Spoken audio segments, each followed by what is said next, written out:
All right. Kyle was being so funny. I was like, I want to press record. But he was talking about how everyone else on the internet is down like 100 pounds. Yeah. I I was just well, just mostly in relation to Wings because I feel like our fan group has kind of like lapped him 2 or 3 times. In video games like racing games, this was especially true back in the day before modern racing games. You'd like lap the field 3 or 4 times, so it wasn't fun anymore. I Yeah. remember on Super Nintendo, one of my dad's, I was 4 or 5, and my parents wouldn't buy more Nintendo cartridges, but my dad had a guy who worked for him who was a grown ass man who was super into Nintendo. So 4-year-old me and 28-year-old Dwayne Fricks would have these conversations when my dad drove him home from painting or whatever. Like, yeah, man, I got that. He had Zelda or the racing game or whatever, and he'd loan me his cartridges. And I just remember in the racing game, it was just like I'm 8 laps ahead of the whole field. It's not even fun anymore. And I just feel like that's how the weight loss thing has gone for Wings, because like every time I play a lot with fans now on Steam. And it seems like just from my sample group, which is relatively small, maybe 100 individuals that I've had contact me or I brush shoulders with, they're all like, "Yeah, I used to be a fat slob, but you guys got me in the groove now. Now I'm feeling good. I'm drinking a gallon of water. I've lost." And it's always like, it's never I've lost 8 pounds. No offense to anyone who like 8 pounds. Let me just qualify that. We didn't need to lose 50 pounds. None of us did. Not even fucking close to it. I didn't mean that to be a slight in any way.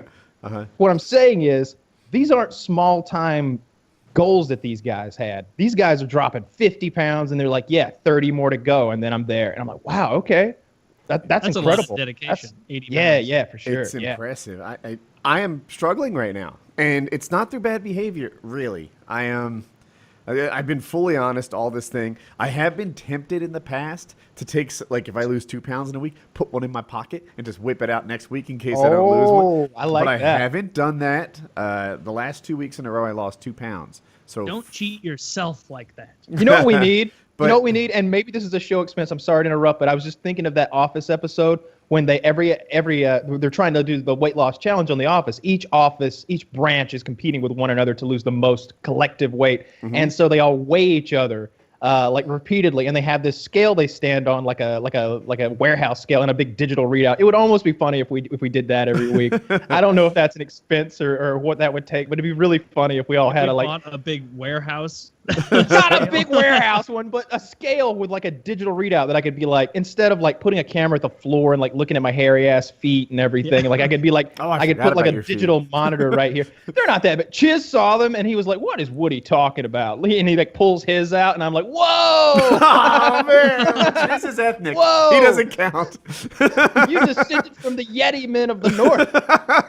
You beat me in it might be the only body part, but in the foot hair game, you have yeah. more foot hair than me. Get that in the shot Yeah. there. And also, just the way that you move your toes, if that makes sense, is unsettling, and I don't like it. The way that you'll just be sitting there relaxing and like throw a leg up, and all of a sudden you're doing like a monkey's paw, Yeah. movement with it. Far yeah. too much. Back on the weight loss thing, Pretty dexterous. I lost a pound on Friday, right? So Friday and Saturday I weighed in, and I was 12 pounds down. And I will say Saturday I had 2 cheat meals, which sucks. I only wanted one, but I was not exactly camping. I slept in my truck that night. I was at this airfield, and I didn't have any food, so I ate restaurant food twice. I felt every other week someone had brought food, and I guess I depended on that and got fucked. So anyway, yeah, I had 2 cheat meals on Saturday, and I've got that pound back, and that sucks. And now it's Tuesday, and I'm still only down 11 pounds when I was once 12. But I've been pretty disciplined. I've never missed a kettlebell workout. I got that going for me. Nice. I'm increasing reps and weight now. Like, I've got some beginner gains. I'm only in my 3rd week, but I'm not as sore as I used to be after a workout, and I'm increasing the amount of work I do. I don't like that. Like when like there's that period of a ways end where it's like, man, I can't get sore anymore. It's hard to get sore. I got to really hurt myself to get sore now. And because like the soreness is like my body's way of telling me, I think when I feel sore, I'm like, that's an accomplishment. Like that is the reward in its own. Like my body is telling me I did good. when everything hurts and it's just, I definitely did something the day before. I So wake when that up stops- every single morning for the most part, except for Sundays. By Sundays, I'm pretty recovered because I get like the weekend break for the most part. But like Monday, Tuesday, Wednesday, Thursday, Friday, I wake up, or I guess Tuesday, Wednesday, Thursday, Friday, Saturday, I wake up and like it's just so much achiness in my upper body where I'll just be like, like you have to like get up real quick or like stretch really hard and make like. So I haven't hit that yet. Like I'm still feeling real fucking sore most of the time, but it's mostly in the morning. Your workout is much bigger than mine. I started way slower, which I thought was fair because I'm like twice your age. It's definitely fair. There's Yeah. new rules when you're 44. But now it's time to ramp it up, and I have. So that's That's thing. good. Yeah, I've been keeping on with the workout good. Diet, I've been, over the weekend, I obviously do some cheating when I'm hanging out with friends. But for the most part, I've been, pretty on point. Like I can tell when like a cheat day used to be like, oh yeah, I'll just go out with friends. And then like, who knows, over the course of 10 hours, I'll eat 3 cheeseburgers and drink 10 beers or whatever. And that's like, oh my God, that's like 2 days worth of calories right there. And so now my cheat days are much, much smaller. I'm not losing weight as quickly. I'm only down to 206 as of 2 days ago, Sunday, which is only 1 pound down from, I guess, 3 weeks ago now. But I'm getting more comments from people that I'm meeting being like, have you been lifting for a while? Like, you're looking pretty big. And I was like, oh, so maybe it's just that I'm not losing weight as quick, but I can still see the body, the mass shifting from this disaster up to like here, the shoulders, the arms, like the chest more, all that. And so, as long as that kind of progress I keep seeing, I'm feeling good. My poor friends have to deal with this. Hey, I lost 12 pounds. So they don't get to say like, hey, you look better. They're like, oh, yeah, I can see it. I can see it. No lie. Like, yeah, you definitely look thinner. And I believe them because even though it's 11 now, because this is fuck up. But I believe that. I think that at 11, 12 pounds, I do look thinner. I feel it, if I brush myself or whatever. But I feel like Thursday's the check-in. That's the bigger show. So I'm hoping that I've lost that pound again by Thursday. We'll see what it weighs in. So. How about you, Kyle? Are you on the crash now, or not quite a crash? You're like slimming. Yeah. I weighed yesterday. I was 184.3 pounds or some shit. I'm not really focused on that though. I'm going shopping probably tomorrow, and I think I'm gonna buy a lot of grilled chicken and rice and try to make like enough. Try to do a little bit of meal prep. I'm not gonna do like 30 fucking meals, but I am gonna make like 5 pounds of grilled chicken and a pound or 2 of rice with sriracha and salsa, and just put it in a bunch of dishes so that I can just not think as much and just Good go idea. to that. Yeah. So With how much you cook anyway, and how much you enjoy making shit taste good, I bet you'll have fun trying to make it healthy and taste as good as possible. 'Cause you yeah, I won't wanna watched. eat just I watched some video. I don't even remember where I found it or the context now, but I was watching the guy make grilled chicken and rice with sriracha, and it was that diabetic guy. There's a diabetic like lifter on YouTube, and he shows this montage of him like fueling, I guess, and you see him like lift and eat, and then all of a sudden he's got a syringe out and he's shooting insulin. And you're like, whoa, what is this? What am I watching? And then I realized like I'm watching like the only diabetic power lifter or bodybuilder or something like that on the internet. And he's always talking about like monitoring his insulin levels, and he seems to be really in tune with it because of the diabetes. That sucks for him though, because usually when I think of diabetic, I think of someone who let themselves go too far. Right? He's the guy who yeah. got diabetes. He's type 1 diabetes. You can not be type 2. pretty fucked up and still not get diabetes, right? Like, no one in my family has diabetes, and all of us didn't have earn slipped his. at one point or another, and we didn't get diabetes out of it. But this poor guy has diabetes, and he's really fit. Nah. Bummer. Yeah, it sucks because like type 1 diabetes you're just born with. If maybe I'm wrong, maybe there's someone with diabetes out there who can correct me. Not about but to correct you. type 1, I'm pretty sure you're born with, and that's the one where like you're pin pricking, like because I know someone who has to do that, and they're thin, like they run and do that kind of shit. They just have to always be keeping track of it. Type 2 is when you gain it because you overate so much, or I guess is that it? I think always that's- thought the type was the severity, but I'm not confident. I enough to did say as well. you're I thought wrong. the type was the severity, and I'm not an expert or anything, but I always just in my head it was that type 1 required insulin maintenance to even fucking live, or they were gonna their insulin levels are just bottoming out, or they're gonna fucking die, I guess, or the opposite sometimes, and they're monitoring their levels and shooting up with insulin pretty regularly. And this guy even talks about his different shots. I guess he's got one shot that's like short-term fix, and one shot that's like a all-day kind of mellowing out the insulin levels kind of thing. So it was interesting, not because he was a diabetic so much, but because of his diabetes, he was in tune with a lot of stuff in his body, and that seemed to be helping him with his gains and stuff. He was a big scary guy. Taylor, or you looked it 90 up. Are you right? Yeah. So type 1 diabetes accounts for 5 to 10 out of 100 who have diabetes. Wow. In type 1 diabetes, the body's immune system destroys the cells that release insulin, eventually eliminating insulin production from the body. Without insulin, cells cannot absorb sugar, glucose, which they need to produce energy. So that's the one Kyle was talking about, where you say that you'll die if you don't get it. Type 2 diabetes can develop at any age. It most commonly becomes apparent during adulthood. Type 2 diabetes is rising in children. Type 2 diabetes accounts for the vast majority of people who have diabetes, 90 to 95 out of 100. In type 2 diabetes, the body isn't able to use insulin the right way. This is called insulin resistance. They didn't Type even 2 mention obesity yet. Yeah. Come on, bro. They We all didn't, know it's they they didn't haven't. mention the fact that you earn type 2 diabetes. Like type 1 is like a fucking meteorite hitting you or something. You couldn't do shit about that. Type 2 is like you signed up to be an astronaut. You saw the meteorite coming and you're like, I bet it tastes good. See, that's like you fucking earned that. Yeah, you they did- basically turn Type your 2 cells into global warming like deniers, to where like you pump so much food in there that eventually like the prophets are out there like, do not believe this false food coming into our realm. We all know that there could not possibly be more. There is no- cannot be more. That Just much shut down sugar does insulin not. production. Yeah. You have your 8th milkshake for the day, and your body's like, that much sugar doesn't even exist. Yeah. It can't be real. Our sensors are wrong. Turn it off. And then you die, and that's what those people do to their bodies. But you can turn it around again. That's the great thing about our bodies. My grandmother, when she was maybe, 60, she was like, I have diabetes, and if I want to carry on like loving my grandchildren, no more Coca-Cola. Because I remember like when I was 5 years old, that fridge was stocked with cans of Coca-Cola. I was going to make a joke that type 2 diabetes was linked to the size of soft drinks in America, but I couldn't get the timing right. It I bet it absolutely is. is. Yeah, totally. Well, not just the soft drinks, but everything sugary that we put into our bodies from the time we're one. You ever see a mom put a bottle of juice in her baby's mouth?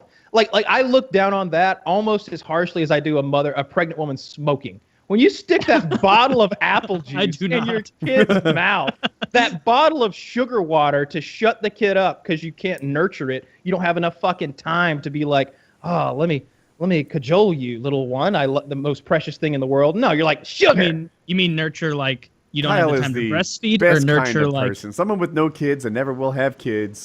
Because of what complaining I about just people's said. parenting Because my skills. standards are so high for childcare, I know I could never reach them. I know better than to have the children because I could not live up to my own lofty goals for childcare. I couldn't do it, and so I don't even try.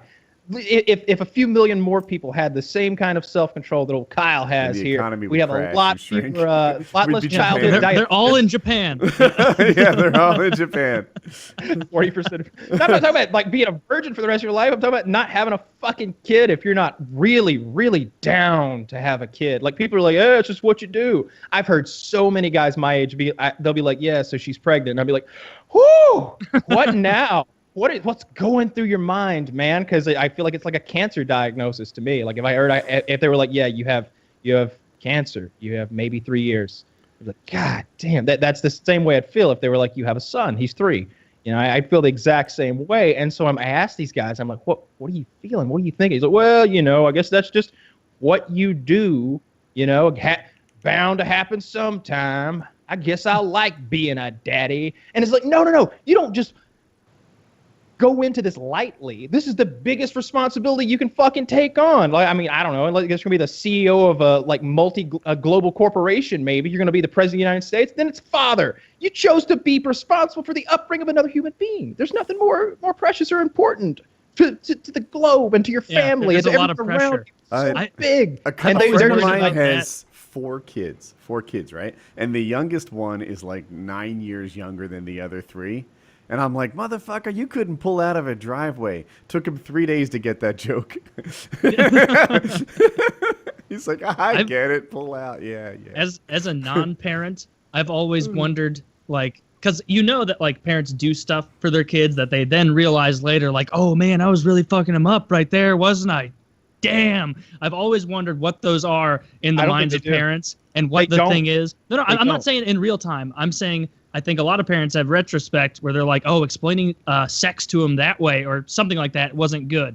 Rose-colored glasses. I guarantee that's not true, because whenever you go back to like a parent, I've done this. It's not like there were big things that I was like, why did you do this? But like you like mention something, they're like, oh, I never even thought about that. I guarantee they don't consider it. And hindsight's 2020, and rose-colored glasses and all of that mess. You're not going to get these people to admit fault. I wonder. I almost want to have. We all have parents here. Yeah, have any of us gone to our parent and like brought up a past thing they did when clearly they were in the wrong? Yes. And the parent was like, "Oh man, I was in the wrong the whole time. Yeah. I wish I'd listened to 17-year-old you." No, that shit don't happen. I got an example. Let me joke. So my grades were terrible. I made a video about this just recently. So it's been bombarding my subs with the same fucking story. But my grades were terrible.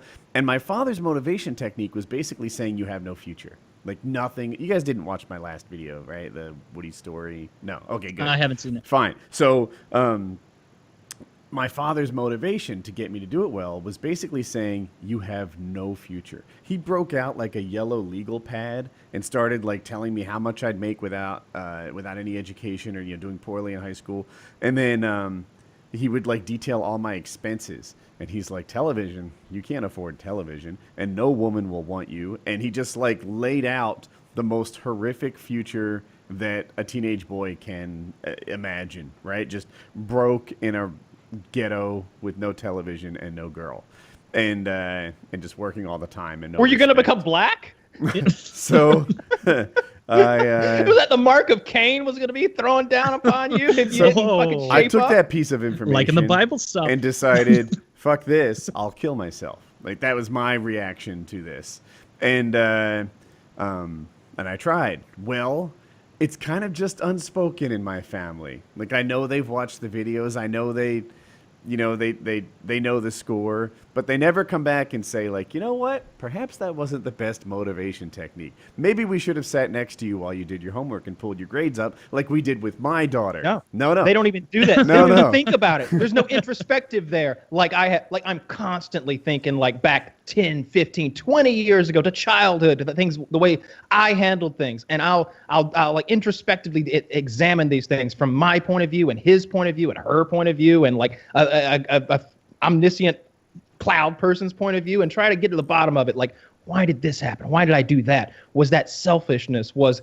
what was inside of me driving me to say those things then? That was cruel. Why? But I'm not a cruel person. Why did I say that cruel thing to that person? And I get to the bottom of it, and usually it's some kind of weakness inside of myself, some sort of selfishness or whatever. Whatever. One of the 7 deadly sins, like coming into play, and I'm like, got to work on that in the future. I should not act like that in the future. That's not the me I want to be. That's not the me I want to portray. There are people who interacted with me when I did that, and they have a viewpoint of me now that is in cement.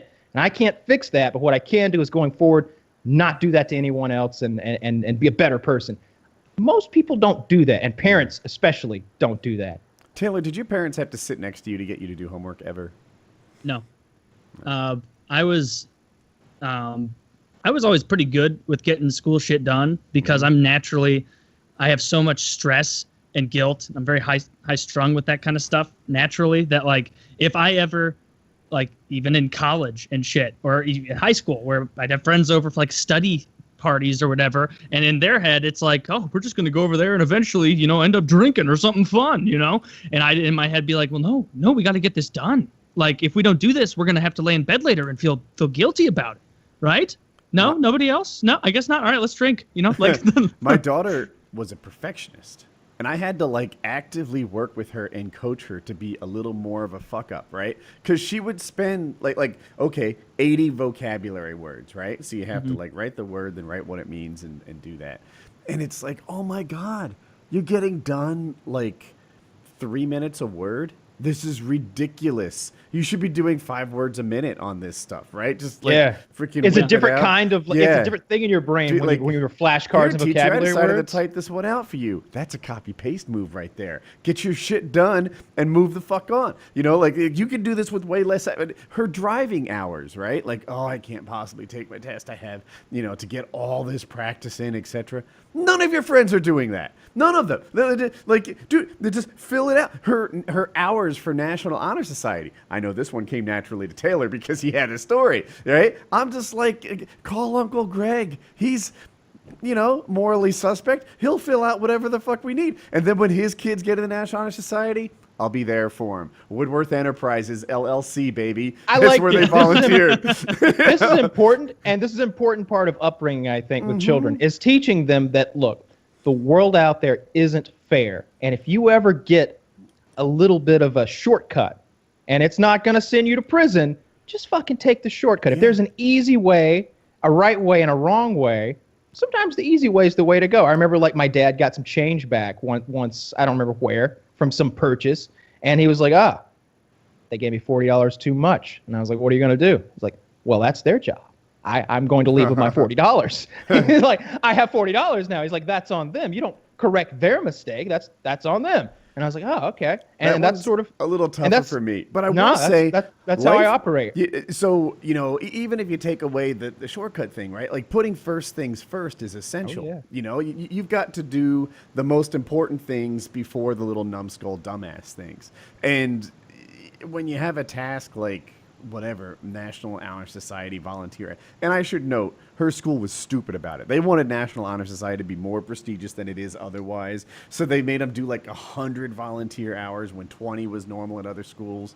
And I'm just like, oh, fuck that. Not in this family. Like you did. I think it's because they know that none of these kids are doing this job. And so it's like, well, if all the other schools are having them fake 20, why don't we have them fake 100? Like, dude, the first year she did it. The first year she volunteered and all. Oh my God. It's like a summer job for no pay. That's not how we work. And anyway, there you go again. Very capitalist at my household. It was that's it was like, all right, this one too. I mean, these are the foundations of life, right? like take. But that one that I was talking about a minute ago, like take what you're given, like if you're given an edge anywhere in life, I've returned money before I've because I'll tell you given what, I'll change back. fuss in the other direction. If they short me change, if I'm due 60 and they give me 20, I'll say, hey, this isn't right. So if I'm due 60 and they give me 100, I'll say, hey, this isn't right too.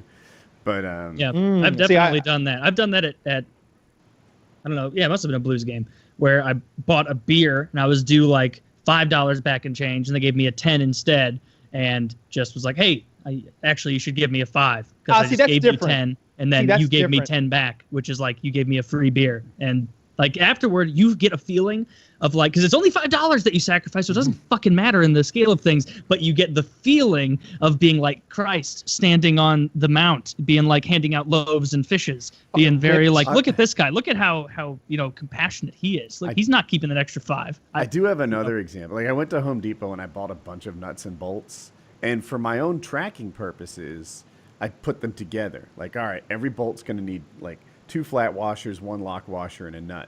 So I assembled them. And then it wasn't until I got home that I realized like they totally charged me incorrect. Like they billed me for all the bolts as if it came with nuts and washers. Came with nuts and washers. And I was like, yeah, I'm not going back. Fuck that. No, I've had dozens. There's a level of effort where it's like you wouldn't drive back. But in the moment, had you noticed, you would have went, hey, I'll pay the extra $16 for the rest of these little bits of metal. Yeah. But see, this level of retail, like, voluntary honesty is just something that I'm not into at all. I feel like it's on that guy operating that cash machine. That is his profession. And I will, of course, count my change to make sure that I have been duly paid. But he, in the same regard, has to do the same for himself. It's like when I pay someone cash for something, I always say, count it. And they'll be like, oh, no, I trust you. And I'm like, that's not why I ask you to count it. Like, I don't care if you fucking trust me. Count it in front of me, and then tomorrow there can be no dispute. There's no way you can come back tomorrow and be like, I think it was $195. Like, no, let's count it right fucking now. Like, get this over with 100,000%. It'll be over. count it. That's always the way to do it. And so when I'm at the cash register at Home Depot, and I mentioned Home Depot because I ripped them off for a hot water heater not so long ago, or wherever, you know, like $180 or something. It's your fucking job to count that money, to like check everything, to make sure this transaction is going right, because I'm not going to lie to you, but I'm going to come here and I'm going to put my things that I want on the counter, and you'll tell me how much money you'd like in return for them, and I'll give you that money. And if anything goes wrong, that's on you. Yep, I'm leaving with my stuff. I'm leaving with that. I'm going to give you as much money as you ask, and I'm going to take as much stuff as I put on the counter. And at the end, if you get shorted, then that's on you. Taylor, That was your job. I was going to change how. Taylor, this will surprise you. You're going to be knocked off your feet. My pool running behind schedule. Oh no, that doesn't sound right. See, that goes with what? How many pools did my parents put in through the years? Like 7. So this is 8/8 of the pools I've been tangentially related to have been behind schedule. Have there been unforeseen excuses? Well, I mean, it's not like you can ask them to predict that some days it might rain, right? Yeah, they're like, yeah. I don't know what their planning is. They're just like, there's never a rain day. So especially with concrete, like it's a non-starter. You don't put concrete down in the mud, and apparently you don't put concrete down while it's raining. I'm not a concrete guy, but that's what they say. So, they'll just like, that's the next thing that we're doing. And yeah, they're just like, they're 2 weeks out, but man, you wouldn't believe it. It rained last week, and now we're a day behind. And it's going to rain this week, so we'll probably be 2 days behind after that. And it's like, really? Like, are you new to Earth? Like, it rains now and then. Yeah. Can we not? I feel like the way that they do that sometimes, like contractors in particular, whether or not it's for a pool, they see like a rain day. Like they'll like look at the schedule and be like, Wednesday, it's got like 30% chance of rain. Well, just to be safe for the quality of my workmanship, I'm gonna not do anything that day. I'm not gonna roll the dice. It's like almost like they really enjoy the thought of rain and elements as a way to extend get a little weekend in the middle of the week. I don't know. I noticed that because it seemed with concrete, like it's fucking Missouri. It rains all the time. You should have known this. Like you take a 2-day window and get it done. Yeah, like there's lots of 2-day windows where it doesn't rain all over the country. This not this project, but another thing. I don't know if it was my stable or something, but they're like, oh my god, it's rained so much this month, and I'm like, yeah, April showers. Who would have known? Like how many? Is there a saying about it? You don't know how many yards of concrete it is, do you? I don't know, but I know it's a lot. How big is the pool itself? The like dimensions of it? I know that it's about 24,000 gallons, and it's of course. Yeah, I can picture that clearly. Clearly, boom. That's all I need to hear. It's a lagoon shape, which is like a cock and balls kind of shape, and I want to say it's like 37 feet from like the scrotum to the tip of the dick, and the width is maybe 22-ish, but these are going off the top of my head.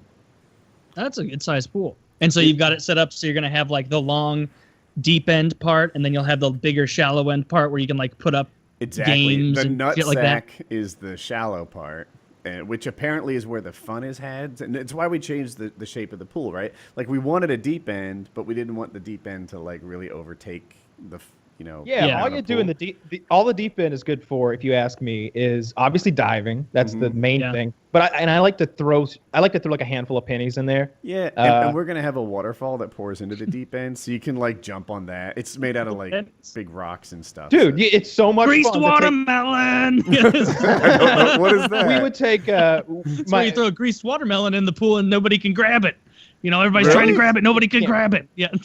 Oh, your kids will love that. Yeah. Yeah. So we would all, my dad always had. See if that's a real thing. I don't after trust every people. Oh, it totally is. After every transaction, it's Always Sunny. From every transaction, Dad would always throw his change in the same jar, and he'd cash the change in like every couple years, and it'd be a fucking ordeal. I can remember. But anyway, like before we went in the pool, we'd always go in there and just get a big fucking handful of change and just cast it out over the deep end, and three of us would dive down at the same time, and whoever can come up with the most money wins. And then you throw the money back out. Yeah. Yeah. I had my grandfather who preferred to be called uncle. He was and my uncle Shirley he'd know we were coming over, and he'd have a roll of quarters So like every quarter was brand new and shiny, and every coin was an actual quarter, which were like the mother load on Yes. most diving expeditions. Yeah. This is like all mother load, double XP weekend, coins in the pool, and it was a real joy for us. Oh yeah, that sounds nice. Because like I said, we just reached into that coffee can of coins. Sometimes there'd be lint or like a Canadian nickel or something, or there'd Lint. always be bullet cartridges mixed in there. 'Cause, One of those horseshit Mexican coins with the hole in it. dude, it's so funny when I can remember Parkway like tokens. we did it about 3 times in my entire childhood. It was like, hey, we got like 18 coffee cans full of quarters. Let's get rid of these. And there'd be a rolling of the change. I just remember being, as a kid, being in there like doing this. Me and my mom and my sister like rolling up daddy's change. And I just remember how my hands would stink of pennies after like 2 hours of doing this shit. I had a like, you call it 3-4 months ago. My father never got along with his mother-in-law, and I always wondered why, like what the scoop was around that. And my father, you know, he said things that didn't seem to be true, like, oh, I didn't like the way she treated kids. I was a kid. She treated us great. We went to her pool. She always had snacks and drinks and stuff, and she wasn't naturally loving. Like she wasn't the sort that would like get down on the carpet and do kid shit. But you know, she had toys to hand out, and it was her pool, and she just seemed to like having us around, even if it was more as like lawn ornaments that she enjoyed watching. Yeah. So I found out recently like what the scoop was, and apparently she used to like make little negs at my father on like his lack of success. My father's very successful, but her son was always like gonna pass him. You know, like oh yeah, this guy's studying engineering and you're just an accountant. Just saying, you know, like he's gonna be this and you're one of these. And Who are these toxic people? Right? I've never met them. I've never met one of these toxic people like this who say these incredibly rude things. Because I would not tolerate. I'm gonna tell you one second. I don't care. There is not a family member I have who could talk to me that way without getting a. I would come unglued. I'd be like, you cunt. I'll whip your old ass. I'm a grown man. I'll beat you up. You old. I beat you up. No one will believe it. The future is here, and it's me. House of Cards. All of a sudden, Granny took a fall. I'll fuck you up, bitch. Don't talk to me like that. Yeah, and I guess like my mother had a lot of examples, but like just little things that she would say to kind of put him down in comparison to her own son throughout my first 20 years. I thought that only existed in sitcoms, like you know, Everybody Loves Raymond, right? Raymond's mother is always undercutting his wife, like about her cooking or her motherhood, or her status as a wife. Like she's a bad wife, she's a bad mother, she's bad at everything. Oh, you did it that way. Whoa. And it's just, Dude, I have a friend who's going through this. His mom is the bad one. So my friend's mom. My friend's a guy, and just to be clear, I don't know. But he really aspires to move like back home. Like I don't want. Italian? I want. What's that? Is he Italian? No, he's not. He's. I'm trying not to like ever out him, but You should, what's that?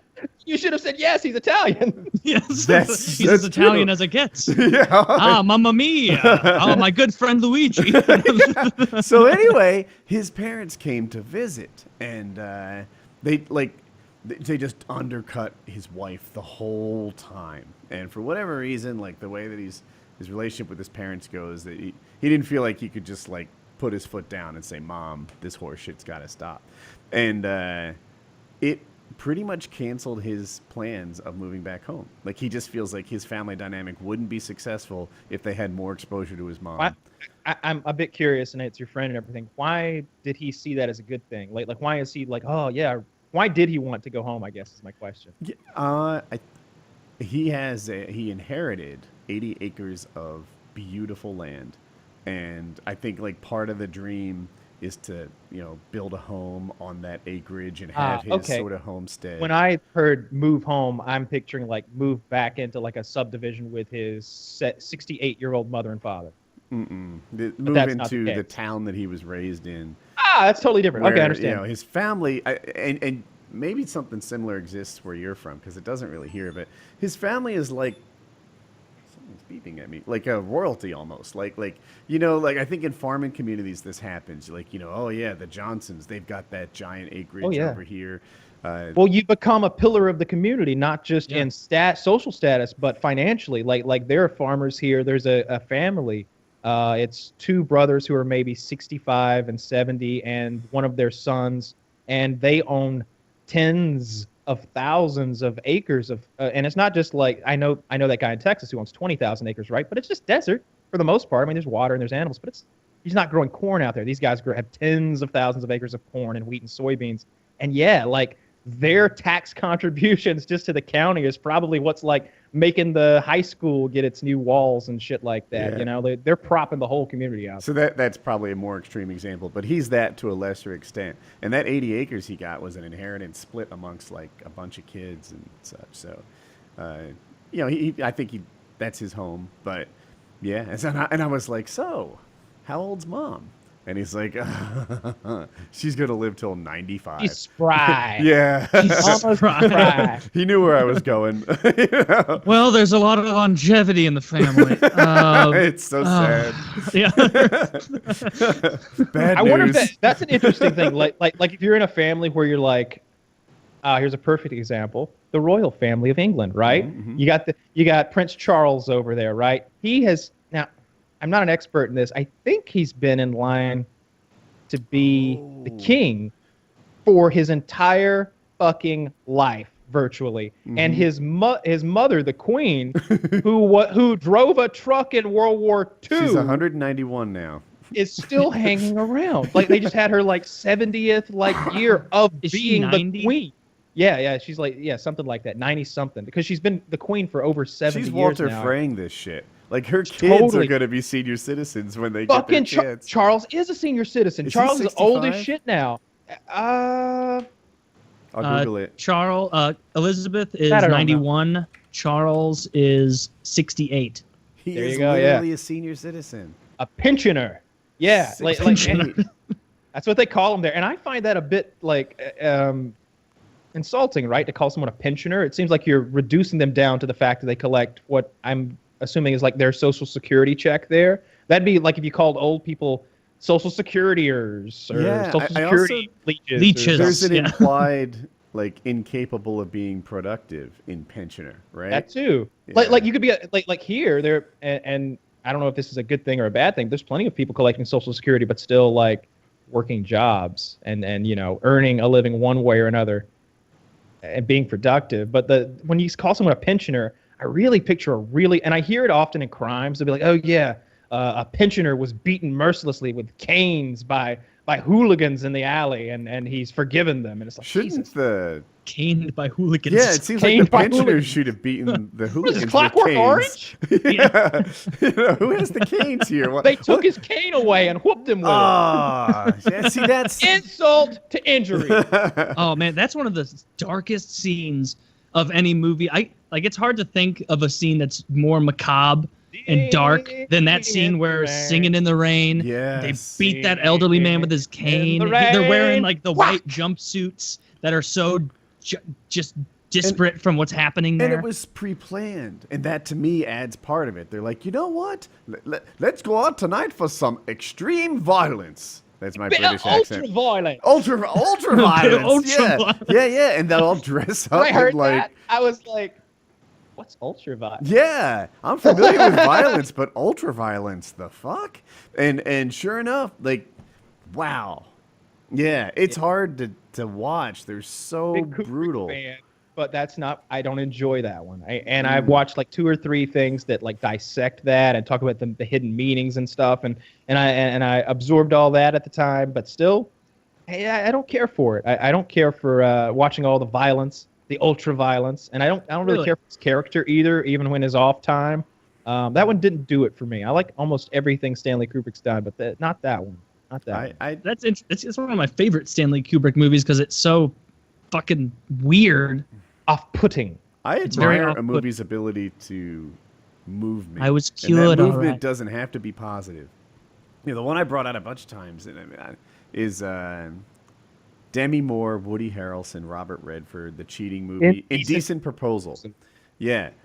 Indecent Proposal, I'm going to spoil it because it's like a 30-year-old movie, but at the very end, basically Demi and Woody married. They agree as a couple that she can sleep with Robert Redford for $1 million. And then she falls for Robert Redford and decides to stay with him. I think she genuinely loves the guy, but also loves his money. Robert Redford in some way decides that he doesn't want this, gives her back to Woody, and there they are holding hands with their unique wedding rings at the very end of the film. Anyway, I'm like, no, this thing's still scarred. This isn't like a happily ever after ending. That thing that happened during the movie didn't get undone. You know, like he couldn't live with it. I remember Woody Harrelson couldn't live with it. He agreed to it. It wasn't like she cheated because she had permission. But he was like, you know, I think he's like, did you like it? Did you like it? I got to know. Did you like it? He wanted to know what positions, I think, and he wanted to know if she orgasmed. And like it was just burning in his head. He started treating her meanly. He couldn't deal with it. And is this a movie you recommend? I've never seen it. Yeah. I mean, because I'm impressed with the movie's ability to move me. At the end, I was upset. At the end, it was like, that's not okay, but I care. And for that, I give you kudos. So, yeah. You know, something great that I just started watching. I know you guys are ahead of me on it. I'm only on episode 4, I think, but Fargo. I'm now watching it. Are you guys all on set? How many are out? I think I'm current on Fargo. Yeah, I'm current. They had a bye week last week, and all the shows did, I guess. And so this whole time I keep refreshing like all of my shows. Like what the fuck is the next Better Call Saul? God damn it! It's been 9 days or something like that. It seems like Memorial Weekend was their bye week, so they might be out and you don't know it. Well, I think they come out on like Monday or Tuesday or something. So like tonight or maybe it's available now because I watch it on the app. But in any case, I'm fairly up to date. Really love Fargo, of course. It's Ewan McGregor's killing it. Love the dual roles for as long as that lasts. He's killing it. Like I have never like watched Ewan McGregor in a movie and been like really like, oh, this is one of my favorite actors. Like that. I was like, okay, he looks incredible in that movie next to fucking Hayden Christensen, that, you know, roadwork pylon. I hate it there. Trainspotting was good. Trainspotting was very good too. Yeah, that's a really good point. That movie's sad just because, I mean, that baby scene too, right? I don't think I saw it. I haven't seen the second one. Yeah. But with Fargo, anyway, that I think it was last episode that the bulimia scene happened, and you even informed me, Kyle, like there's a guy in the show with nasty ass baked bean teeth that you wonder why he's fucked up, and you just assume that it's because he's British the whole time, and then you see him gorge himself and then just go right into the bathroom and start vomiting it up. And it was I don't know, that like caught me off guard, even though you told me it was going to happen, because it's just not something you ever see, especially a man. You never see men with an eating disorder. Is Fargo moving a little slowly for you? Because and I do occasionally appreciate a slow burn. I like Bone Tomahawk, but I sometimes I just feel like, gosh, you know, you guys take forever to tell your story. I don't think I've watched quite enough yet to know how slow it is. Since I'm either finishing episode 4 or like in the middle of episode 4. Then you sat through the animated one. The one where it's like has animated clips every here and there.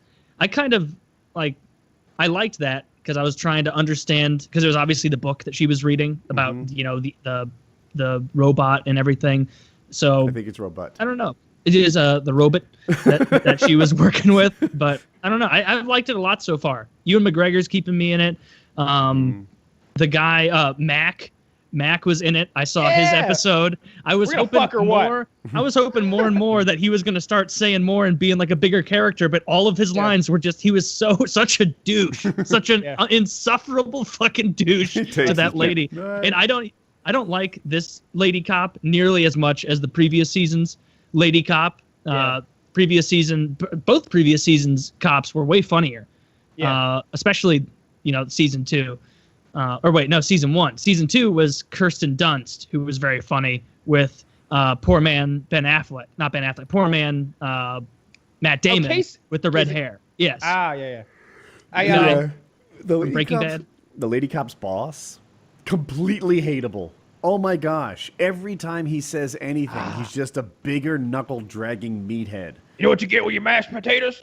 Mashed potatoes. Oh. He's just a real dummy. You know, he's got that. He's a Iraq war veteran or something like that. Do you recognize the actor? Nucky Thompson's brother. Yeah, there you go. Yeah. If you've ever managed staff before, like, oh my God, support your people at least a little. Like, give them a chance. Don't just disregard every idea as stupid because it's not yours. Fucking jackass. Well, I think didn't he doesn't like want her it- subverting his power, right? He's coming in, and there's literally a power struggle between the two of them, and he cannot be seen as like even taking any shit from her. I guess they gave him a good motivating factor for being such a one-dimensional dick. I think at least. But I don't think so. I think he could show her some respect and still maintain authority. I think I could. He do doesn't that. think she's done anything. He's an Iraq war veteran. He's been and done shit. They're in this small, sleepy town, which he thinks is below him. Clearly, he's got this up-jumped female cop who's never done anything, telling him what's going on, and he clearly creating a huge mountain of work for him to do when he sees none. When She he doesn't has see evidence. the Like, conspiracy. Hey, this happened, that happened. These lead me to think that they're related, and he's just like dismissing everything she said. Obviously, It's I- easy I- to believe I her agree with evidence you. when we sat there and watched it actually happen, but from the outside looking in, it's like you believe that there is a conspiracy involving the Billboard King of Minnesota, and his brother tried to kill him, but the assassin went to the wrong house and killed an old man, and that old man just and it's happens. parking lot, by the way. That old man just happens to be your father-in-law. So this seems like a huge coincidence, a real scoop for you, just in the nick of time when you need this to hang on to power, eh? He totally thinks she's trying to take his job. I understand. The chief should have taken the complaints a little more seriously. Like, we should, you go ahead and investigate that. But I did like how he called her on shit in their first meeting where they were having their little power struggle. And he's like, where are your computers? Where are the computers and everything? He goes, oh, former chief didn't care much for computers, so we just telefax people things. And he's like, telefax? Do you know what year it is? Like, nobody uses telefax. She's like, well, I suppose that's why nobody writes me back much, huh? It's like that. So I understood him get her bitching out there because he was like, I'm gonna pretend like you didn't just talk to me like an emotional teenage girl, and you must have just forgotten for a moment that I'm your new superior. And I was like, okay, so maybe the professionalism is going to get ramped up a bit. They're going to get a couple PCs in the mix, And then there was that whole episode where it was like she was like doing the whole gumshoe routine of like looking around for clues like a 1946 detective, and then at the end of it, she gets back and someone's like, "Yeah, we just decided to run the prints right through one of those fancy majiggers, and then out popped this right there." It was like, "Oh, wouldn't you see? Well, maybe he is onto something, the new chief." And it's like, yeah, maybe he is. Maybe he is. And we could have not gone through that whole episode of yeah, we could have moved the storyline along. yeah. I don't think you'll think it moves slow when you find. Have you got to the episode where some piss is involved yet? Not yet. All right. Piss is involved. You'd know if you had. So just leave that alone. I feel like I passed it. This no, you didn't. I think I'm current. Well, damn. If you don't remember that, then you didn't watch the show. What the hell? Because like it's a massive, it's a massive, huge scene. It's incredibly scary, and then they talk about it 3 times after it. Oh, the scene mechanic where they were like showing like the different instruments for like, this is the duck sound, and then like as they were like playing like the duck Are you talking clarinet. about the coffee No, cup scene? I'm not talking about. Yeah. Oh, did he pee in the coffee cup scene? Yeah. He made him drink his piss. He put his junk in the cup. Now I know. How this- did you not catch that? I didn't get that. You're not watching the show. I just really made did him some watch that cock flavored It cocoa. would be like if we watched Game of Thrones and you thought Robb Stark was still alive. We were all like, no, Jon Snow. We're like Jon Snow or Khaleesi, and we're just passionate. You're like, look, guys, Robb Stark is the firstborn. I don't know where you're getting off with this. They can't usurp Robb, and we're like, the Red Wedding happened. Remember, he died and his whole family. What about the baby? The baby died too? I tell you, he stuck his dick in that coffee Yes. cup, filled her up, doop doop doop, shook it off, and then provided the piss and made him drink the piss. And then he's like, don't make me drink the piss. And he I drinks really the piss. thought he was reacting just to the fact that his dick was in the cup recently. Well, then later he was like, he pissed in my coffee. He put his tongue in my coffee cup, and then he Then made me later he drink it. says you pissed in my And coffee. I had to throw it away. It's the coffee cup my wife gave me. That's And you hot. get it's piss like running down his face, like when he's drinking it, not coffee. Oh, Jesus Christ. It was rough. Well, It now was I rough. know what that scene's going to be. But regardless, I'm really, really liking the show so I'm far. watching Game of I expected Thrones. it to drop off. You're Not Game of rewatching Thrones. it? No, I meant to say I'm watching House of Cards.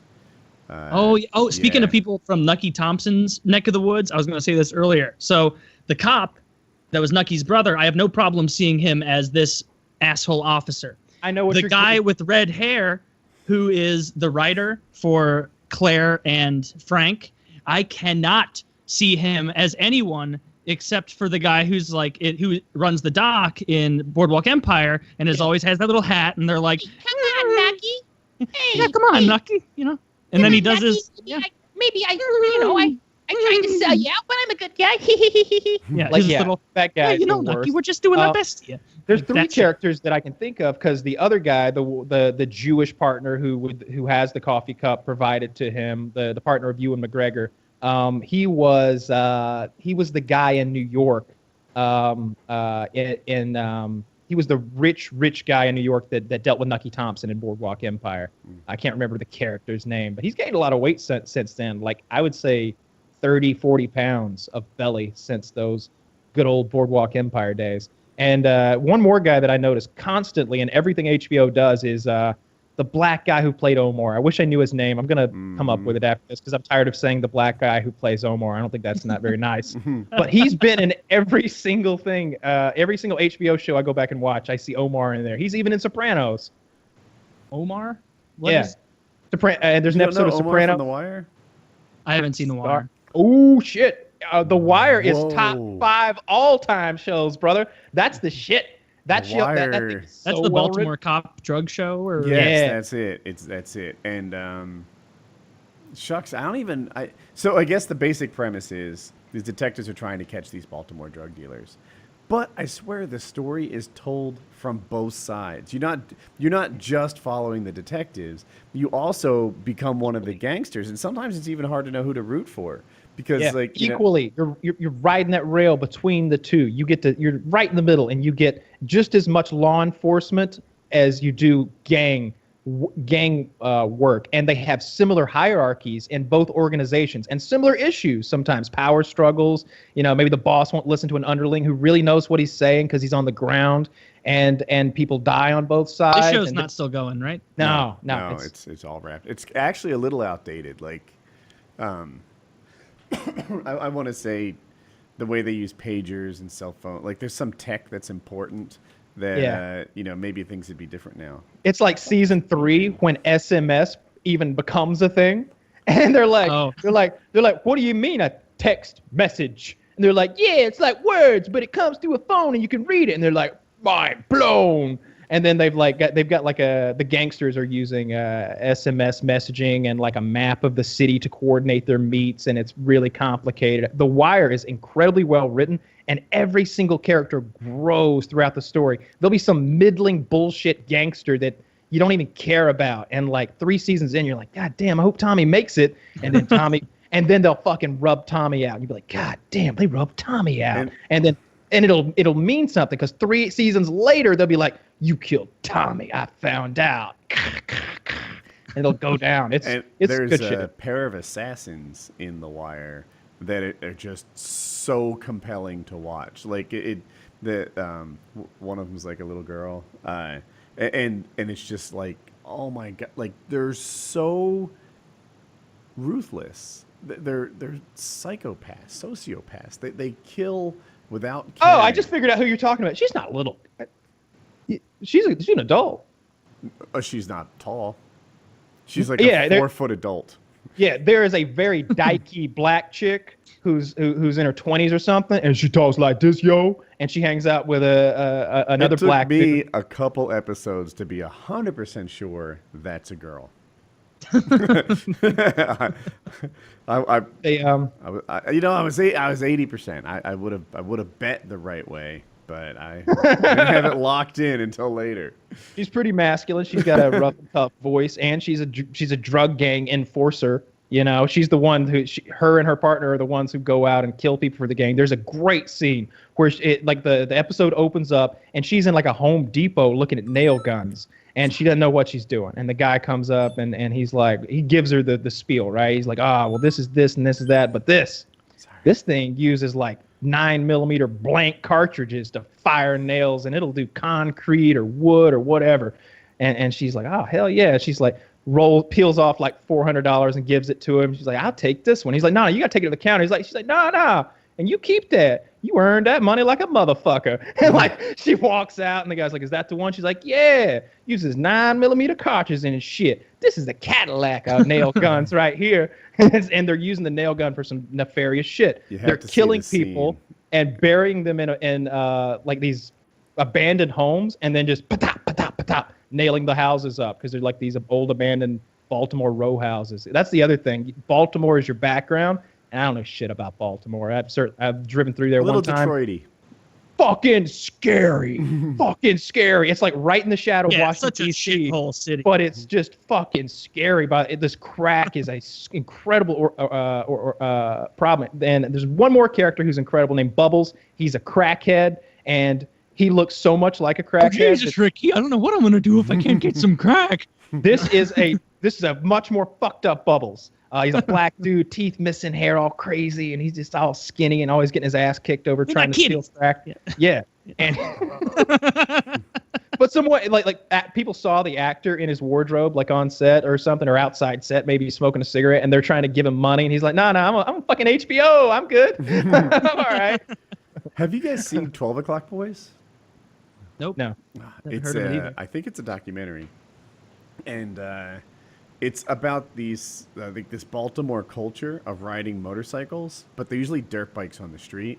And 12 O'Clock Boys are the people. It's hard to do, but they do a wheelie all the way up to 12 o'clock. And most wheelies are at like 45 degrees, and it follows this kid who like has hopes and dreams of being one of the 12 O'Clock Boys, and he's like 12, but the 17-year-olds are like killing it, and he can do wheelies on like an ATV, and he eventually gets a motorcycle, and I mean, I don't want to ruin it all, but it's really good, and it's all true. Like they just followed a kid around with cameras and interviewed him, and they interviewed his mom, and the kid's like fucked. Like all his priorities are screwed up, and he sucks at school if he even goes. He's obviously going to grow up to be a future thief and drug dealer. And the mom is like, I don't know what I did wrong. Like I got him good shoes.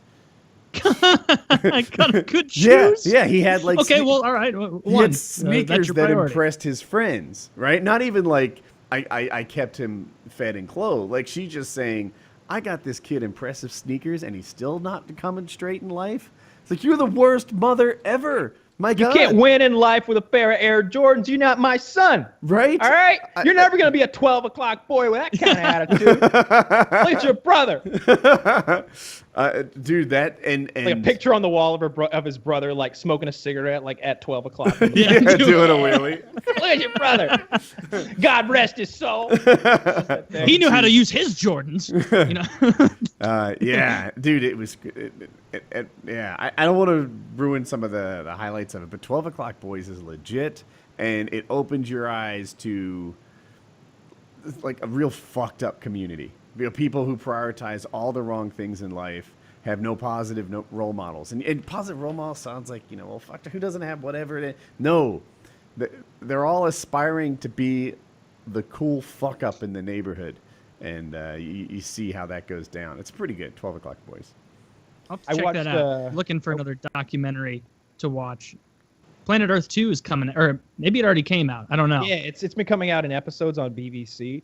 I need to watch that. Like, is that just like video porn about Earth?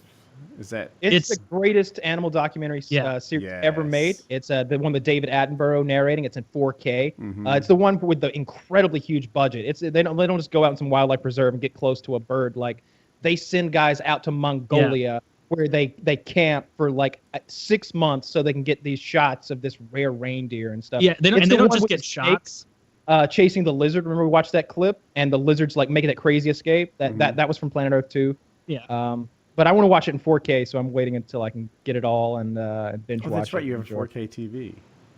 I think I'm going to prioritize it right after Fargo, because it's like, it's not just that it's cool animal footage.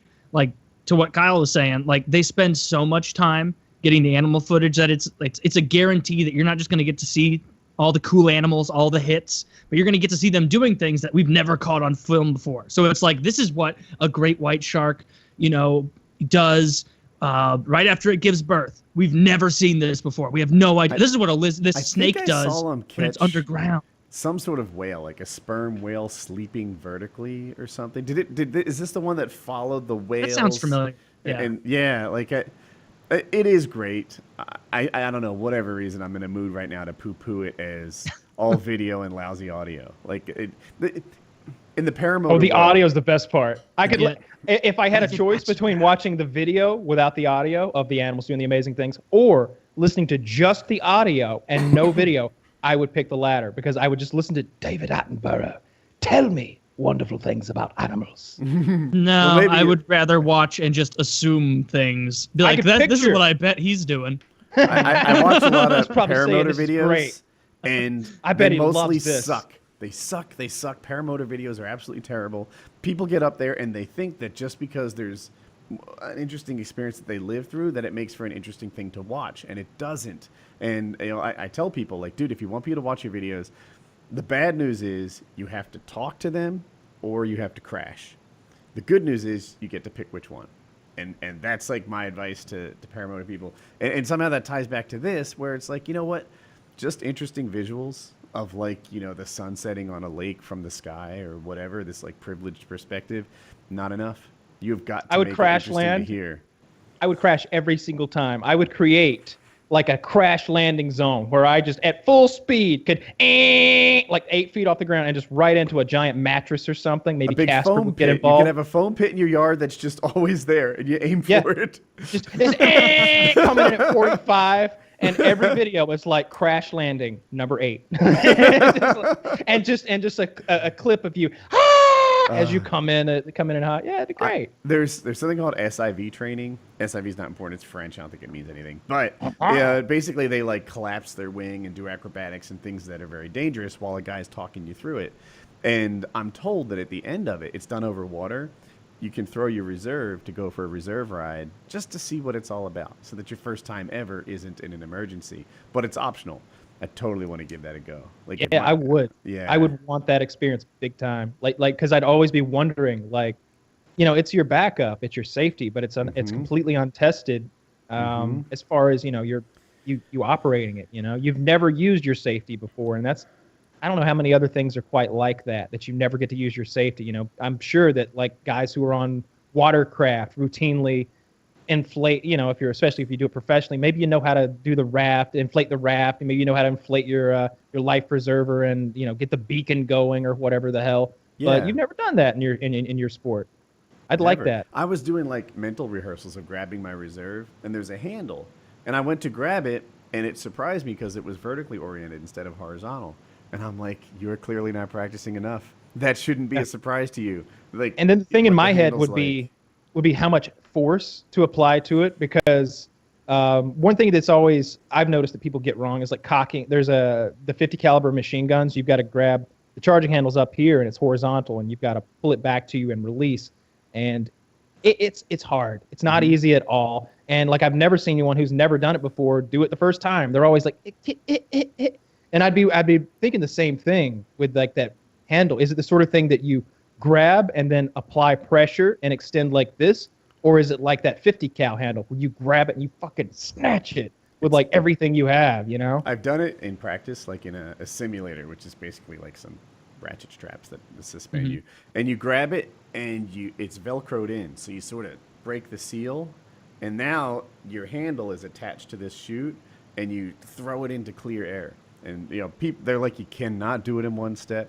You can't do it in one. And people would be like, well, I'm going to see what doing it in one works out. It doesn't work. Like, if you just try to do that, you get a really shitty throw. So, yeah, you basically break the seal, throw it into clear air, and then it should start expanding and stuff. Cool. So, Well, that would be interesting to practice. yeah, and I'll get it on video. I bought a new camera, a secondary camera, so I can have one on my foot, and then I can talk to it, and then like also have my point of view. I'll have, sort of two cameras going, And that's cool, except I have an issue. I wear these big, dopey-looking goggles, and when the camera didn't show me, I allow you to just imagine someone cooler. You know, now that I'm actually on camera, it's like, do I have to switch to sunglasses or something that looks better? I don't know. Maybe. I haven't seen the goggles. I don't think. Is it the rainbow tint thing that I saw? Because I thought that was your Yeah. helmet visor. Oh, okay. No, I thought that was the visor of the helmet. You might be a little I didn't out of like date. look hard at it. I saw a thumbnail and I saw like the rainbow reflecty visor thing. I have one here. I know how I'll get you. I'll get you a picture and then I'll show it to everyone, and anyone who's not on iTunes will see. I'm waiting on push. Come on, push. I know, right? It's taking so long. It should be upload. Push kind of sucks. It seems like it fails half the time. I'm waiting for it. It should beep. The uploading is. It says it's 100% done uploading. I know. This it is is so not. compelling. Everyone's on the edge of their seat. Like, is it going to upload? Is it going to succeed? Is it going to fail? We're Well, all invested in the this. people Tune in watching- next time to find out. Tune in to next PKA to see what happens with the push. the audience has already seen. It's you guys who have not seen. So Oh no, Scoops! Hope they get out of this one. Get fucking Casey Kasem. Will our lovable heroes be back next week? Find out next Saturday. Same bad time, same bad channel. we should wrap with that. I'll send you the image if push ever works. It is what it is. It's in my latest thumbnail. I could send you that too. I saw it. Yeah. Oh. I just at first I thought it was the visor. I didn't realize it was goggles. Roger that. Yeah, no, it's their goggles. But You know Casey Kasem that did the voice for the Scooby Doo show and everything. I didn't know And that. he also did the weekly top 40 or whatever, the countdown. There was a dispute over his remains when he died a couple years ago abroad, and like I don't remember who the interested parties were, but like an ex-wife and his children were fighting over his body. Maybe one of them wanted him buried over there, one wanted him buried back in the States, and they basically let him liquefy in a coffin over the course of a few months. They let him liquefy. And so the Stern Show would have their Casey Kasem impressionist call in and be like, Casey Kasem calling in. I'm liquid, Howard. I'm liquid. Or he'd be like, where are you this week? Well, my head is here and my leg's been taken by a stray Cameroonian dog. It's been stolen. It was always something really shitty, really mean. Poor Casey. Liquefy. Still, push hasn't uploaded yet. It's sitting there at 100%. Fucking push. Yeah, Yeah, All right. All right. That was PKA 147.